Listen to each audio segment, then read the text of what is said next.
کائنات کا نظام ساری کائنات کی بقا تک، آخر تک وہ رسول اللہ صلی اللہ تعالیٰ علیہ وسلم کی شریعت میں رکھا ہے۔ اللہ کے پیارے نبی کی شریعت باقی ہے، کائنات باقی ہے۔ اللہ کے رسول صلی اللہ تعالیٰ علیہ وسلم کی شریعت پھل پھول رہی ہے تو کائنات پھل پھول رہی ہے۔ جہاں جہاں شریعت پہ کوئی داغ آیا، کوئی دھبا آیا، چاہے وہ غفلت کا ہو، چاہے وہ سستی کا ہو، چاہے وہ لاپرواہی کا ہو، چاہے وہ لا علمی کا ہو، یا چاہے وہ کم فہمی کا ہو، جہاں جہاں شریعت متاثر ہوگی وہاں کائنات کا نظام متاثر ہوگا۔ جیسے جیسے رسول اللہ کی شریعت ترقی کرتی جائے گی، ویسے ویسے زندگیاں ترقی کرتی جائیں گی، ویسے ویسے دنیا ترقی کرتی جائے گی۔ اور جہاں جہاں رسول اللہ صلی اللہ تعالیٰ علیہ وسلم کی شریعت زوال پذیر ہوئی، زوال وہ کیسے ہوگا؟ شریعت کسی دیوار کا نام نہیں ہے جو کھڑی ہو گئی تو بس کھڑی ہے۔ آپ کو معلوم ہے دیوار کے معنی سے اس لیے بتا رہا ہوں کہ لوگ سمجھتے ہیں کہ دیوار کھڑی ہو گئی تو کھڑی ہے، لیکن حقیقت یہ ہے کہ دیوار کے کھڑے ہونے میں بھی اگر لحاظ اور خیال نہ رکھا جائے تو وہ بھی بوسیدہ ہو کے گر جاتی ہے۔ رسول کریم صلی اللہ تعالیٰ علیہ وسلم کی شریعت کوئی دیوار نہیں ہے کہ کھڑا کر کے مطمئن ہو گئے، بلکہ یہ انسانوں کے عمل کا نام ہے، انسانوں کی ترقی کا نام ہے، انسانوں کی کامیابی کا نام ہے۔ جیسے جیسے رسول اللہ کی شریعت میں انسان کی فکر، انسان کی محنت، انسان کی سوچ بڑھے گی، ویسے ویسے انسان کی اپنی زندگی میں اضافہ ہوگا۔ انسان کی اپنی فکر میں اضافہ ہوا، انسان کے اپنے نفع میں اضافہ شروع ہو جائے گا۔ اور اس کا تعلق آپ انفرادی حیثیت میں بھی دیکھ رہے ہیں اور اس کا تعلق آپ اجتماعی حیثیت سے بھی دیکھتے ہیں۔ اگر ایک آدمی کی آنکھوں میں شرم اور حیا، ایک آدمی کے نفس اور جان کے اندر اگر ہمدردی اور محبت نہیں ہے تو وہ آدمی اپنے بیڈ روم میں بھی مطمئن اور سکون سے نہیں رہ سکتا۔ ایک آدمی کے اندر اگر انصاف اور عدل نہیں ہے، وہ کتنے بھی بڑے معاشرے کا حصہ بن جائے، کتنی بھی بڑی برادری کا حصہ بن جائے، کتنے بھی بڑے خاندان سے اپنا نسب اور اپنی نسل بتاتا رہے، اس کو سکون اور اطمینان حاصل نہیں ہوتا۔ کیوں؟ شریعت عدل کا نام ہے، شریعت انصاف کا نام ہے، شریعت محبت کا نام ہے، شریعت حیا کا نام ہے۔ یہ جہاں جہاں یہ چیزیں کم ہوتی چلی جائیں گی وہاں وہاں انسان کی زندگی متاثر ہوتی چلی جائے گی۔ اور شریعت قیامت تک ہے۔ میں نے اس لیے عرض کیا جہاں تک کائنات کی بقا ہے وہاں تک اب شریعت چلے گی۔ چنانچہ آپ نے سنا بھی ہوگا کہ علامات قیامت میں جب رسول اللہ سے پوچھا گیا کہ کوئی بڑی بڑی علامتیں بتائیں تو آپ نے کیا فرمایا تھا؟ فرمایا علم اٹھ جائے گا، علم شریعت علم اٹھنا شروع ہو جائے گا، اور فرمایا قلم سوکھ جائیں گے، کاغذ مٹ جائیں گے، یہ حال آنا شروع ہوگا۔ تو علامات قیامت، علم اٹھ جانے کا مطلب کوئی خدا نہ خواستہ علم کوئی گائے یا بھینس کا نام تھوڑی ہے تو اس کو کوئی اٹھا کے لے جائے گا۔ علم انسان کے قرآنی علم، حدیث رسول اللہ کے علم کا نام علم ہے، اور وہ آج اٹھ رہا ہے، اور یوں کہنا چاہیے بڑی تعداد میں سے اٹھ گیا ہے۔ اٹھ گیا ہے کیا نشانی ہے اس کی؟ بہت سے لوگوں نے یہ سمجھا ہے کہ اگر اس چیز کا میرے پاس علم نہیں ہے اور میں نے غلط کیا تو میری پوچھ نہیں ہوگی۔ یہ علم اڑ گیا لوگوں کو۔ مثال کے طور پہ ایک آدمی کو نماز کا مسئلہ معلوم نہیں ہے اور اس نے نماز غلط پڑھ لی، اب اس کو کوئی بتا بھی رہا ہے کہ بھائی یہ یوں نہیں، بولے یار مجھے علم نہیں تھا اس لیے ہو گئی۔ نہیں، کیسے ہو گئی؟ علم تو موجود تھا، یوں کیوں کہتے ہیں مجھے علم نہیں تھا؟ کہ میں نے علم حاصل نہیں کیا تھا۔ علم کا حاصل نہ کرنا، علم سے غافل رہنا، یہ معافی تلافی کا نام نہیں ہے۔ معافی تلافی کا نام یہ نہیں ہے کہ ایک آدمی، مثال کے طور پہ دوسری مثال جو آج کا میرا موضوع اصل ہے، میں اسی کی طرف جاؤں گا، کہ کسی کو قرآن کریم پڑھنا نہیں آتا اور وہ نماز پڑھ رہا ہے، اس نے قرآن کریم پڑھنا نہیں سیکھا، اور وہ نماز پڑھ رہا ہے اور مطمئن ہے، بولے یار 60-65 کے ہو گئے، 70 کے ہو گئے، 80 کو قریب پہنچ رہے ہیں، بس قبر میں ٹانگیں لٹک گئی، اب کیا پڑھیں گے، کیا بس اللہ قبول کرنے والا۔ بولا یہ علم نہیں ہے، یہ جہالت ہے۔ اس بغیر علم کی نماز کا ہر آدمی یہ سوچے کہ میں جواب کیسے دوں گا، کیسے اس کو یہ جواب دینا کافی ہو جائے گا، میں نے قرآن نہیں پڑھا تھا۔ اللہ رب کریم نہیں پوچھیں گے، میں نے اپنے حبیب کو پہلی وحی بھیجی تھی تو کہا تھا پڑھو، نبی کو کہا تھا پڑھو، تم نبی کے امتی تم نے کیوں نہیں پڑھا؟ میں نے اپنے نبی کو ہر گھبراہٹ میں، ہر پریشانی میں، ہر تکلیف کے اندر کہا تھا قرآن پڑھو، قرآن پڑھو، قرآن پڑھو۔ میں نے اپنے نبی کو قرآن پڑھنے کے لیے جتنے الفاظ ہو سکتے تھے وہ الفاظوں میں کہا تھا۔ کبھی کہا تھا یا ایھا المزمل، تم کھڑے ہو جائے پڑھنے کے لیے، قم اللیل الا قلیلا، اور آگے جا کے میں نے کہا تھا وَرَتِّلِ الْقُرْآنَ تَرْتِیلًا، قرآن کو آہستہ آہستہ مزے سے پڑھتے جائیں۔ کبھی میں نے اپنے نبی کو کہا تھا اقرأ، پڑھیے، کبھی میں نے اپنے نبی کو کہا تھا اُتْلُ مَا أُوحِیَ إِلَیْکَ، کہ تلاوت کیجئے۔ میں تو کہتا رہا کہ پڑھو پڑھو پڑھو، تو ہمارا یہ جواب کیا کافی ہو جائے گا کہ ہم پڑھے ہوئے نہیں ہیں؟ کبھی کافی نہیں ہوگا۔ اس جواب سے مطمئن نہ ہوئیے۔ یہ زندگی کا ایک بہت بڑا مسئلہ ہمارے ہاں قائم ہو گیا ہے کہ عدم علم، یا مجھے معلوم نہیں تھا۔ بھائی یہ کیسی بات آپ نے کر دی، معلوم نہیں تھا؟ معلوم علم کوئی ایسی چیز ہے کہ اٹھایا اور کسی کے دماغ میں ڈال دیا، کسی کے دل میں ڈال دیا؟ نہیں، علم تو حاصل کرنے کا نام ہے، علم حاصل کیا جانے والی ایک چیز کا نام ہے، اور رب کریم خود علم دینے والے ہیں، رب کریم خود علم سکھانے والے ہیں۔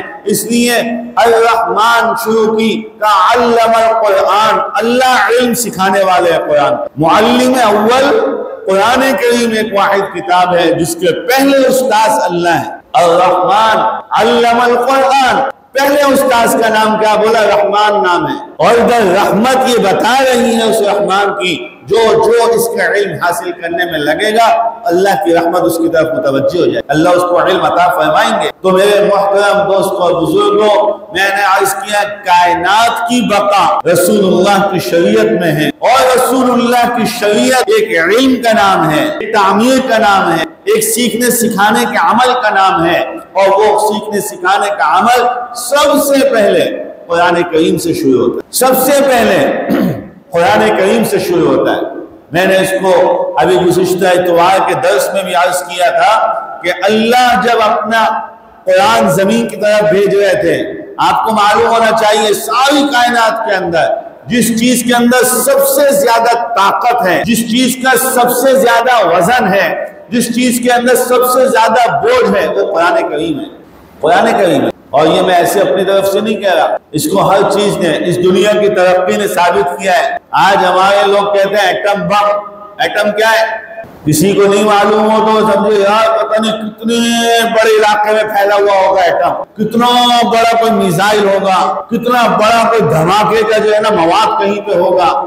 ایٹم کا مطلب اتنا سا، ایٹم بولا بالکل سمیٹ دیا، بالکل چھوٹا سا کر دیا، ایسے 2-3 کلو کا ڈبہ ہوگا ایٹم بم، ایٹم بم ایسے بولا، ایٹم تو بالکل چھوٹے کو کہتے ہیں۔ قرآن کریم کی طاقت رب کریم فرماتے ہیں آپ کو معلوم ہے کہ اگر اس کو میں پہاڑ پہ نازل کر دیتا پہاڑ ریزہ ریزہ ہو جاتا۔ اللہ فرماتے ہیں اِنَّا عَرَضْنَا الْأَمَانَةَ عَلَى السَّمَاءِ وَالْأَرْضِ وَالْجِبَالِ، بولا ہم نے اس کو زمین پہ پیش کیا، ہم نے اس کو آسمان پہ پیش کیا، ہم نے اس کو پہاڑوں پہ پیش کیا، سب نے انکار، بولا ہم نہیں اٹھا سکتے۔ پھر اللہ رب کہ وَحَمَلَهَا الْإِنسَانِ، انسان نے اس کو اٹھایا۔ اس کائنات کی سب سے طاقتور چیز قرآن کریم ہے، اور اللہ رب کریم نے یہ طاقت کا خزانہ جب انسان کی طرف منتقل کرنے کا فیصلہ کیا، اور اس انسان میں انسان اول بشر، افضل البشر، افضل الخلائق انسان حضرت محمد رسول اللہ صلی اللہ تعالیٰ علیہ وسلم کی طرف جب یہ خزانہ اور یہ طاقت کا انبار جب اللہ نے منتقل کرنے کا ارادہ کیا، پہلا لفظ کیا کہا؟ بولا پڑھو، اقرا، پڑھیں آپ۔ اور کیسے پڑھیں؟ بولا اللہ کا نام لے کے پڑھنا، بسم ربک الذی خلق، اللہ کے نام سے پڑھنا۔ اللہ کا نام لے کے بسم اللہ سے پڑھنا، اور جب اللہ کے نام سے بسم اللہ سے پڑھیں گے تو یہ دنیا جس خزانے اور جس بوجھ کو نہیں اٹھا سکتی تھی وہ انسان آسانی سے اٹھا لے گا۔ اس لیے آج بچے کے ہاتھ میں نورانی قاعدہ دے یا کسی بوڑھے کے ہاتھ میں قرآن دے، بولے مجھے بسم اللہ کیجئے، بسم اللہ پڑھ لیجئے، بسم اللہ سے آغاز کیجئے۔ کیوں؟ بولے اس کلام مقدس کی ابتدائی بسم اللہ سے ہوئی، اقرأ بسم ربک الذی۔ میرے محترم دوستو اور بزرگوں، شریعت باقی، عالم باقی، شریعت باقی، کائنات باقی، شریعت باقی، نظام باقی۔ اگر اس شریعت کے سمجھنے اور اس شریعت کے حاصل کرنے میں ہم کہیں غافل اور سست لاپرواہ ہیں، یقین جانیے آج ہم نہیں تو کل ہماری نسلوں کو یہ بھگتنا پڑے گا۔ یہ ایسا نہیں ہے اب دنیا بہت ترقی کر گئی، ہر چیز بہت آسانی سے سمجھ میں آ گئی، بولا بھائی فلاں سلو پوائزن سے مر گئے، اور یہ کیا تھا؟ بولا یار زہر تھا، بہت آہستہ آہستہ۔ اگر آپ نے کبھی کسی کو دیکھا ہو تو آپ کو سمجھ میں آئے کہ کیا ہوتا ہے۔ بولا بھائی ایسا زہر ہے، ہاتھ پہ لگا بندہ گیا، ہاتھ پہ لگا، بولا جوتے میں لگا بندہ گیا، ایسا زہر۔ ایک ایسا زہر ہے بولا جو کھلا دیا پھر بھی کچھ نہیں ہوا، بولا یار کچھ بھی نہیں ہوا، نہیں، بولا ایسا نہیں ہے کچھ نہیں ہوا، آہستہ آہستہ اثر کرے گا، گردے ختم ہیں، پھیپڑے ختم، آہستہ آہستہ بندے کو مار دے گا، مہینہ 1.5 مہینہ تو ٹائم ہے، ٹائم بتاتے ہیں کہ یہ زہر اتنے دن میں ختم کرے گا بندے کو۔ جانوروں کے اوپر اس کے تجربے ہوتے ہیں کہ اتنے دن کے اندر یہ جانور مر جائے گا، اس کو یہ زہر دے دو۔ اسی طریقے سے ترقی کے لیے اصول ہیں، بولا بادام سے طاقت آتی ہے، پستے سے طاقت آتی ہے، کاجو سے معدہ اچھا ہوتا ہے، اور اخروٹ سے دماغ تیز ہوتا ہے، مصری سے آنکھیں تیز ہوتی ہیں۔ بولا وہ کھائی اور صبح دیکھا، بولا میری تو آنکھیں وہیں کی وہیں ہیں، تیز نہیں، کوئی نہیں بولتا ایسے۔ بولا بادام سے دماغ تیز ہوتا ہے، روزانہ 7 دانے اور 11 دانے کھانے سے مہینوں کھائیں تو دماغ پہ اثر پڑتا ہے، مصری روزانہ چوسنے سے آنکھوں پہ اچھے اثرات پڑتے ہیں۔ بولا اسی طریقے سے جیسے یہ ظاہر ہے ایسے ہی باطن کا نظام ہے۔ اگر آپ قرآن کریم نہیں پڑھتے اور بالکل نہیں پڑھتے، پڑھنا نہیں آتا، پڑھنا سیکھتے نہیں، تو آپ چھوڑ دیں یہ بات، آپ سوچنا ایسا چھوڑ دیں کہ آپ کو کچھ نہیں ہوگا، ایسا نہیں ہے۔ آپ نے اپنے نفس کے ساتھ، اپنے وجود کے ساتھ، اپنے آپ کے ساتھ بڑا ظلم کیا، یہ ظلم سلو پوائزن کی طرح آپ کے اوپر اثر کرے گا، آج نہیں تو کل، کل نہیں تو پرسوں، آپ میں نہیں تو آپ کی اولاد اور آپ کی نسل کے اندر کہیں نہ کہیں آپ اس کا اتنا خوفناک انجام دیکھیں گے جس کی کوئی حد نہیں۔ اور نظر آنا شروع ہو گیا ہے، دیکھ رہے لوگ، دیکھ رہے ہیں لیکن آنکھیں موند رہے ہیں، آنکھیں اپنی چھپا رہے ہیں، آنکھیں خود ہی بند کر رہے ہیں۔ اس ہرن کی طرح، خوف زدہ ہرن کی طرح آج کا مسلمان بنتا جا رہا ہے، جس کے پیچھے کوئی شیر یا چیتا لگا اور ہرن نے جا کے اپنا منہ کسی جھاڑی کے اندر دے دیا اور سمجھ گیا سامنے کچھ نظر نہیں آ رہا تو میں لہذا چھپ گیا، اور پیچھے سے آ کے چیتا پکڑ کے لے جاتا ہے۔ آج کے انسان کا، مسلمان کا یہ حال ہوا، اندھا ہوا، بولے یار میں نے پڑھا نہیں ہے، میرے پاس اس کے علم نہیں ہے۔ بولے علم حاصل کیوں نہیں کیا؟ آپ کی زندگی کتنی ہو گئی، آپ کو غسل کے فرائض نہیں آتے تو یہ مطلب نہیں ہے کہ اللہ کا معافی ہو جائے، پر علم نہیں تھا۔ کیوں؟ کسی جنگل میں رہتا تھا، کیوں کسی جو ہے بیابان میں زندگی گزاری۔ ارے اللہ رب کریم نے تو نظام یہ بتایا کہ ابراہیم خلیل اللہ اپنی اولاد کو بیابان میں چھوڑ کے بھی کہہ رہے تھے کہ رب کریم اپنے کرم سے آپ کو، میں اپنی اولاد کو اس بیابان میں، ان پہاڑی علاقوں کے بالکل صحرا میں چھوڑ رہا ہوں، آپ اپنا مدد فرمانا۔ اور رب کریم نے مدد ایسی فرمائی کہ اسلام وہیں سے پھولنا پھلنا شروع ہو۔ حضرت ہاجرہ کا دوڑنا، بولا اللہ کے لیے دوڑنا تھا، وہ دوڑنا قیامت تک دوڑنا چلتا رہے گا۔ میرے محترم دوستوں اور بزرگوں، ہم بہت غفلت کی زندگی گزار رہے ہیں۔ شریعت اور دین میں کئی مرتبہ اس بات کو عرض کر چکا، بالکل اس کا تقاضا نہیں کرتی کہ آپ سب کچھ چھوڑ کے مسجد میں بیٹھ جاؤ، بالکل اس کا تقاضا نہیں کرتی کہ دین کہے کہ کاروبار چھوڑ دے، دین کہے کہ دنیا کو بالکل چھوڑ دے اور خیر بات کہہ دے، بالکل یہ نہیں کہتی۔ لیکن کم از کم یہ بھی تو سمجھنا چاہیے کہ ہمارا شیطان کیسا بدماش شیطان ہے جس نے ہم کو پورے اٹھا کے دنیا کے اندر بالکل ڈالا اور بولا تو دین کے قریب نہیں آنا. ہمیں بیلنس بھی تو کرنا چاہیے. اگر ایک آدمی ساری زندگی گزار لے اور ایک پوری زندگی میں اس کے کوئی ایک سہ روزہ بھی نہ ہو تبلیغ کا, کوئی ایک چلہ بھی نہ ہو پوری زندگی میں, بولا کچھ نہیں ہوتا, وہ پھر بھی جنت میں جا سکتا ہے اگر وہ اپنے اعمال کے پرواہ کرنے والا اپنے آپ میں تھا. زندگی میں اس کے کبھی کوئی تبلیغ میں سہ روزہ بھی نہیں لگایا, بولا پھر بھی جنت میں کوئی لازم نہیں ہے کہ زندگی کو چھوڑ کے کام دام کو چھوڑ کے نکل جاؤ.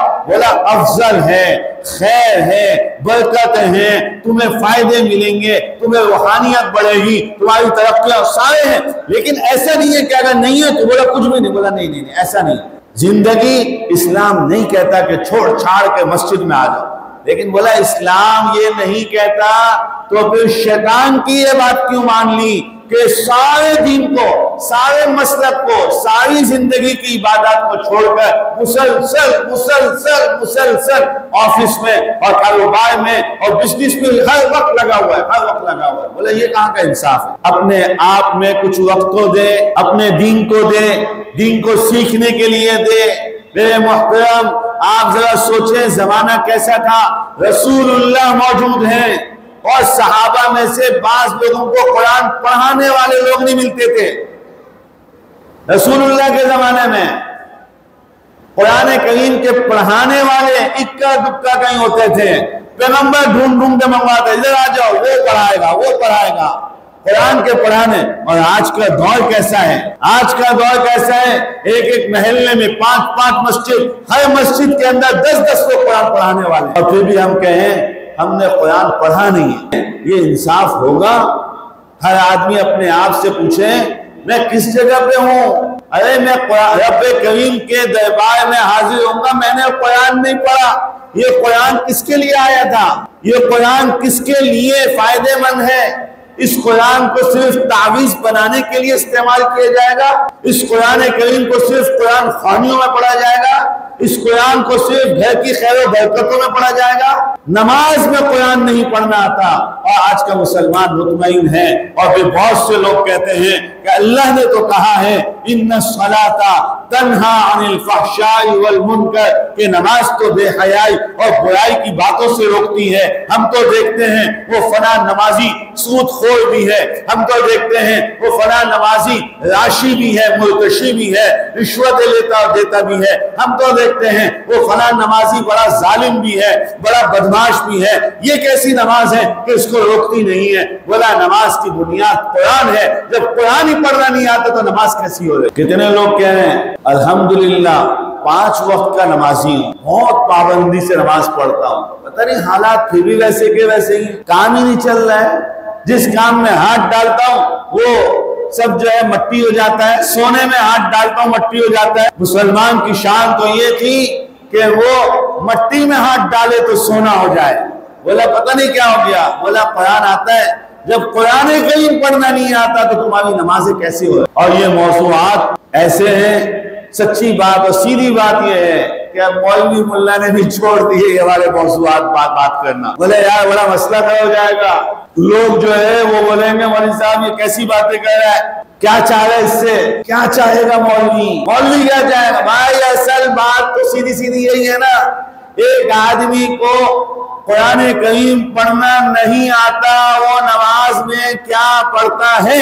پیغمبر علیہ السلام کائنات کے نبی, امام الانبیاء, امام الملائکہ, وہ صحابہ میں بیٹھ کے کہہ رہے ہیں صلو کما رأیتمونی اصلی, نماز پڑھو ایسے جیسے میں نماز پڑھ رہا ہوں. اور پھر نبی سکھا رہے نماز ہیں, ابن عباس کو بیٹھ کے سکھا رہے پڑھو التحیات للہ والصلوات والطیبات السلام علیکہ ایھا النبی, پورے سکھا رہے ہیں. حضرت ابن عباس کو بیٹھ کے تم ایک درود سکھاؤ, اللہم صلی علی محمد وعلی آل محمد کما صلیت علی ابراہیم وعلی آل ابراہیم, اور درود سکھا رہے ہیں. اور آج کا مسلمان کہے یار میں پڑھا ہوا نہیں ہوں اس لیے نماز آتی نہیں ہے, نماز نہیں آتی. اور مجھ سے بعض لوگوں نے یہ پوچھا کہ ہم قرآن پڑھے ہوئے نہیں ہیں, ہم نماز کے اندر بسم اللہ بسم اللہ بسم اللہ بسم اللہ پڑھتے رہتے ہیں, لہذا ہماری نماز کیسی ہو رہی ہے؟ ہاں بھائی کیسی ہوگی؟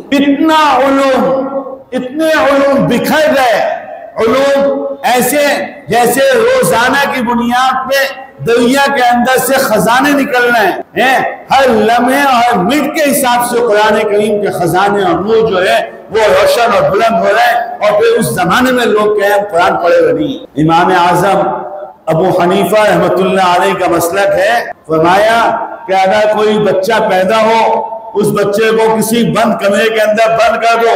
اس دور کا، اپنے دور کا تھا، بولا ہمارے دور میں کوئی بچہ پیدا ہو اور اس کو کسی کمرے میں بالکل بند کر دو، وہ 15 16 17 18 سال کا ہو جائے، اس کو ایک کمرے میں پیک رکھو اور اس کے بعد اس کو نکالو۔ اگر وہ جو معاشرت چل رہی ہے، جو دین ترقی کر گیا ہے، صرف اس کو دیکھ کے بھی اس کے اوپر لازم ہے کہ وہ اللہ کی وحدانیت کی گواہی دے۔ بولا اس کو یہ کہنے کا حق نہیں ہوگا کہ میرے پاس علم نہیں تھا۔ بولا یہ آنکھیں کس لیے ہیں؟ اللہ کی مہربانیاں نہیں دیکھ رہا؟ یہ کان کس لیے ہیں؟ دین کی سماعتیں نہیں سن رہا؟ دین کی ترقیاں اور دین کا بول بالا نہیں پتہ چل رہا؟ کبھی حرمین شریفین کی اذانوں کی آوازیں تیرے کانوں میں آتی ہیں، تیرا موبائل تیرے بستر پہ تجھے لا کے سناتا ہے، کبھی بیت اللہ کی ہونے والی نماز تو اپنی چارپائی پہ لیٹ کر دیکھتا اور سنتا ہے۔ اتنا علم ترقی کر گیا اور تو کہے میں پڑھا ہوا نہیں ہوں، میرے پاس قرآن کا علم نہیں ہے، مجھے اس مسئلے کا معلوم نہیں تھا۔ میرے محترم یہ جہالت کیا کہا جائے گا؟ اس جہالت یاد رکھیں، جہالت نام نہ پڑھنے کا نہیں ہے، ایک آدمی نے پڑھا نہیں ہے یہ جہالت نہیں ہے، جہالت نام ہے ضد کرنے کا۔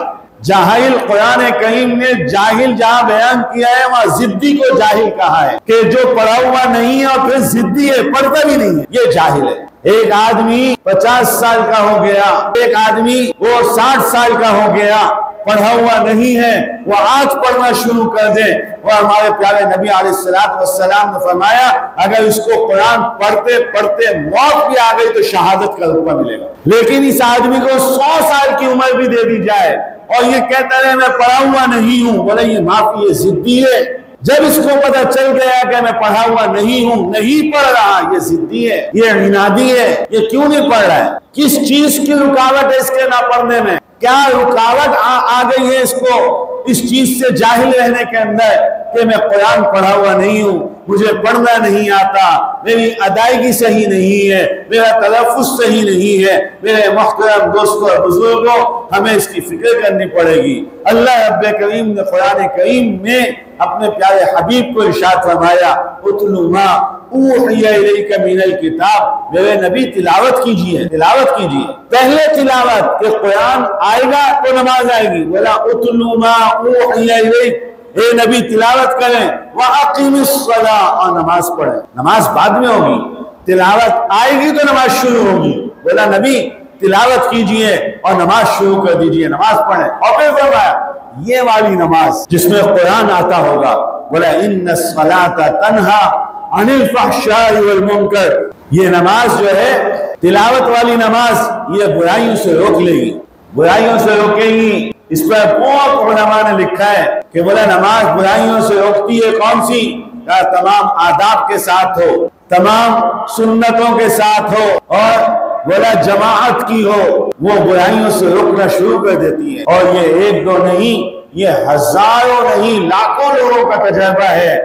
جن دنوں میں نماز پڑھتا ہوں ایک خوف خدا سے پیدا ہوتا ہے، برائی کی طرف جاتا ہوں، بولا نہیں نماز پڑھ کے بھی آیا یار اتنا غلط کام کرے گا، برائی سے روکتی ہے نماز، نماز روکتی ہے۔ لیکن میرے محترم اس کی بنیاد کیا ہے؟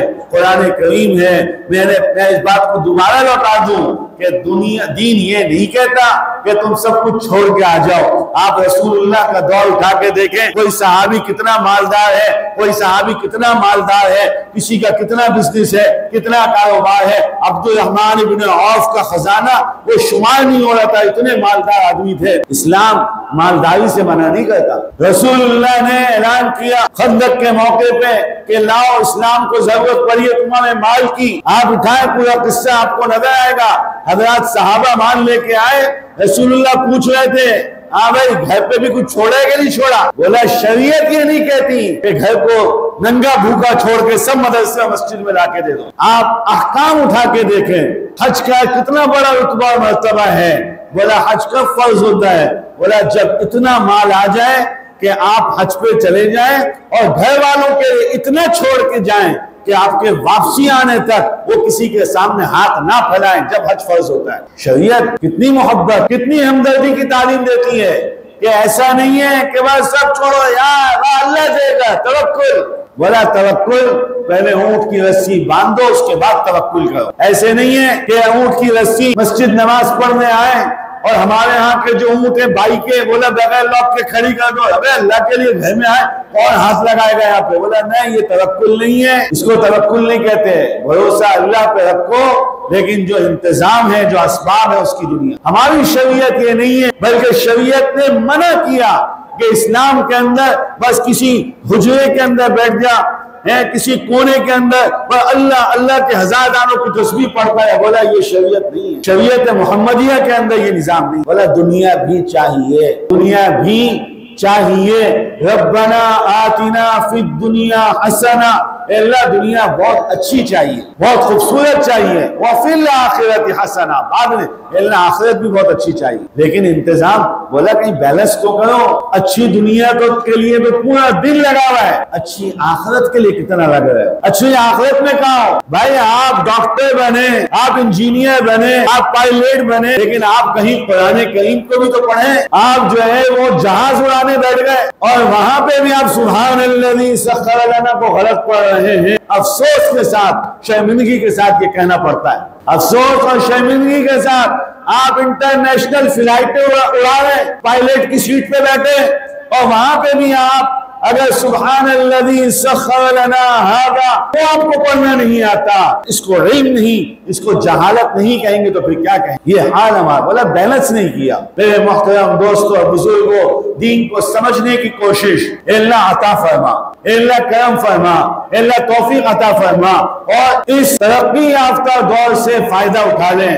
اپنے آپ کی ہسٹری سے، اپنے آپ کی ڈائری سے اس الفاظ کو مٹا دیں کہ میں قرآن پڑھا ہوا نہیں، اپنے آپ سے اس لفظ کو ختم کر دیں کہ مجھے قرآن پڑھنا نہیں آتا، میرے پاس علم نہیں ہے، یہ اپنی ڈائری سے ختم کر دیں آئندہ۔ بولے یار کیوں نہیں آتا، کیا مشکل ہے؟ قرآن کریم تو اللہ کا وہ کلام مقدس ہے جس کے لیے رب کریم فرماتے ہیں کہ ہم نے آسان کر دیا۔ وَلَقَدْ قسم اٹھا کے، وَلَقَدْ کی قسم اٹھا کے اللہ نے کہا، بولا یقین مانو، یقین مانو، یسرنا القرآن، ہم نے قرآن کو آسان کر دیا، لِلذِّکْرِ فَهَلْ مِن مُدَّکِرٍ، پڑھنے کے لیے، نصیحت کے لیے، فَهَلْ مِن مُدَّکِرٍ، کوئی ہے پڑھنے والا، کوئی ہے اس سے کچھ حاصل کرنے والا؟ اور آج ہم یہ کہہ دیں کہ میں پڑھا ہوا نہیں ہوں، اتنے افسوس کی بات ہے۔ میرے محترم، اپنی زندگی کو بیلنس کیجئے۔ یہ نہیں کہہ رہا مولوی کہ آپ مسجد میں آ کے پڑھ جائیں، آپ مسجد میں آ کے بیٹھے رہیں، نہیں،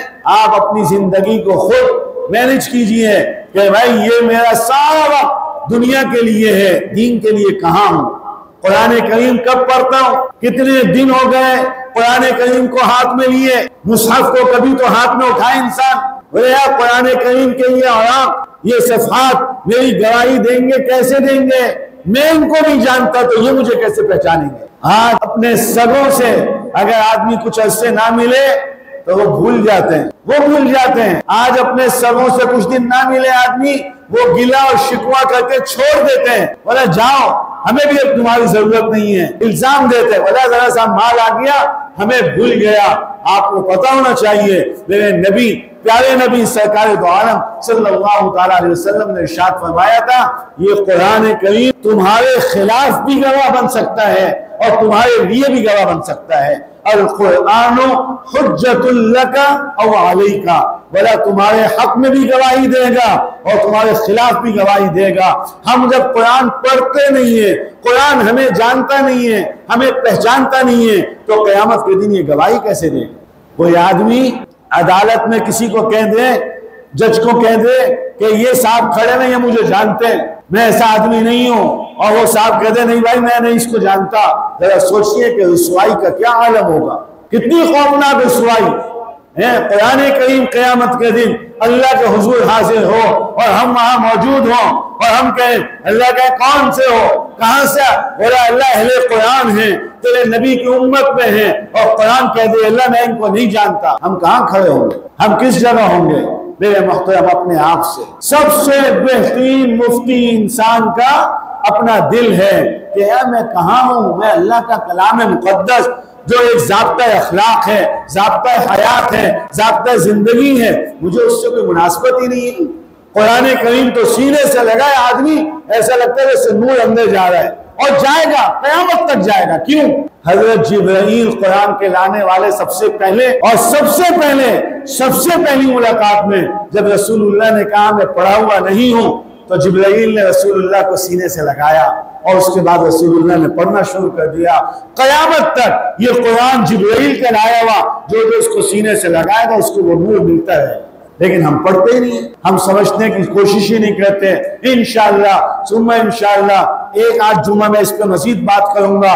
ہم اس مسجد کے اندر باقاعدہ ایک کلاس لگانے والے ہیں قرآن کریم پڑھنے کے لیے، جس میں بچے نہیں سب بڑے بڑے ہوں گے، دور نبوت کی یاد تازہ ہو۔ مسجد نبوی کے اندر حضرات صحابہ بیٹھے ہوئے ہیں، اہل زبان ہیں، اہل علم ہیں، لیکن قرآن یاد کرنے، قرآن پڑھنے اور قرآن کو صحیح ادا کرنے کے لیے صحابہ بیٹھتے تھے۔ ایسے انشاءاللہ قریب اس مسجد کے اندر ایک درسگاہ ایسی لگنے والی ہے جس میں کہیں 40 سال 50 سال 60 سال 70 سال کے بزرگ بیٹھے ہوں گے۔ مجھے یاد آتے ہیں جب میں یہ باتیں کرتا ہوں، ایک بزرگ ہماری مسجد میں تھے، پرانی ایک مسجد میں جہاں میں پہلے تھا، آرمی سے ریٹائرڈ ہوئے تھے۔ انہوں نے قرآن کریم مجھ سے پڑھنا شروع کیا اور ماشاءاللہ 2 پارے بڑھاپے کے اندر انہوں نے حفظ کیے، 30واں 29واں پارہ۔ بعد مجھ سے مل کے بولتے تھے راشد صاحب اگر اب مجھے موت آ جائے میں مطمئن ہو جاؤں نا، حافظوں میں اٹھائے جاؤں گا، حافظ قرآن میں اٹھائے جاؤں گا۔ کیا بولا؟ قرآن اللہ کی عطا، اللہ کی قدرت ہے، جب چاہے گا۔ جس نے محنت شروع کر دی، آپ کو معلوم ہونا چاہیے 1 2 نہیں، 200 300 500 نہیں، ہزاروں صحابہ ایسے تھے جنہوں نے قرآن پورا نہیں پڑھا۔ کیوں نہیں پڑھا؟ بھائی شہید ہو گئے، موت نے ساتھ نہیں دیا، زندگی نے وفا نہیں کی، ابھی تو قرآن نازل ہو رہا تھا، وہ پہلے انتقال کر گئے، ورنہ جتنے پڑھتے تھے سب حافظ قرآن اٹھائے جائیں گے اللہ کے یہاں، مکمل قرآن والوں میں شمولیت ہوگی، قیامت تک یہ نظام چلے گا۔ وہ بوڑھے صاحب انتقال کر گئے، انتقال کے بعد ان کے بچے میرے پاس آئے، کہنے لگے ہمارے ابا نے اپنی وصیتیں لکھی ہوئی ہیں، اس میں 2 وصیتیں مجھے بتائیں۔ بولے ایک وصیت یہ کر کے مرے ہیں کہ ان کا جنازہ آپ پڑھائیں، مجھے کہا جنازہ پڑھائیں گے آپ۔ دوسری وصیت بولا جس قرآن کریم کے اندر وہ حفظ کرتے تھے وہ لکھے گئے ہیں کہ میرے بعد اس قرآن کو مولوی صاحب کو دینا کہ کسی ایسے آدمی کو دے جو اس قرآن میں مزید پڑھے، یہ قرآن ایسا ہے اس میں پڑھتے جلدی جلدی یاد ہو جاتا ہے۔ اللہ کی قدرت، اللہ کے آسا، ان کے ساتھ ایسا معاملہ کر دیا، بولے جلدی جلدی یاد ہو جاتا ہے۔ مجھے 2 پارے حفظ ہو گئے۔ ہم قریب انشاءاللہ یہ سلسلہ ہم یہاں شروع کرنے والے ہیں۔ میں عرض کر رہا ہوں آپ ذہنی طور پہ تیار ہوں، آپ اپنے آپ کو تیار کر، آپ جہاں پہ بھی ہیں کسی مولوی کو پکڑ لیں، کسی معلم کو پکڑ لیں، اور آج کل کے نیٹ اور اس سے فائدہ اٹھا کر آپ کسی ویب سائٹ کے ذریعے سے قرآن کریم آن لائن پڑھ کے یا قرآن پڑھنا ہے، قرآن اچھی طریقے سے پڑھ لیجئے، زندگی کا ہر قدم اچھا ہو جائے گا۔ اللہ رب کریم سمجھنے کی توفیق عطا فرمائے، عمل کرنے کی توفیق عطا فرمائے، قرآن کا نور ہم کو عطا فرمائے، قرآن کی روح سے اللہ ہماری روح کو تر و تازہ فرمائے، قرآن کے نور سے اللہ ہماری زندگی کو منور فرمائے۔ وآخر دعوانا ان الحمدللہ رب العالمین۔